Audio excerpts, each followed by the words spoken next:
ജോബിൻ്റെ പുസ്തകം 36-ാം അധ്യായം 10-ാം വാക്യം. അവിടുന്ന് പ്രബോധനത്തിന് അവരുടെ ചെവി തുറക്കുകയും അകൃത്യങ്ങളിൽ നിന്ന് പിന്മാറുവാൻ അവരോട് കൽപ്പിക്കുകയും ചെയ്യുന്നു. നമ്മൾ പാപം ചെയ്ത് ബന്ധനങ്ങളുടെ ചങ്ങലകളിലേക്ക് വീഴുകയും പീഡാപാശങ്ങളിൽ കുടുങ്ങുകയും ചെയ്യുമ്പോൾ നമ്മൾ എന്താണ് ചെയ്യേണ്ടത് എന്നതിനെക്കുറിച്ച് വചനം പറഞ്ഞു തരികയാണ്.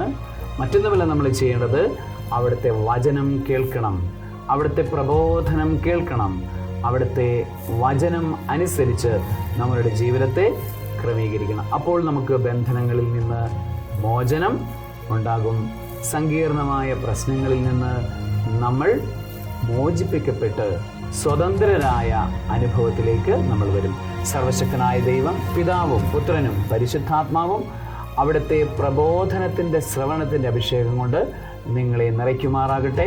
ആമേൻ.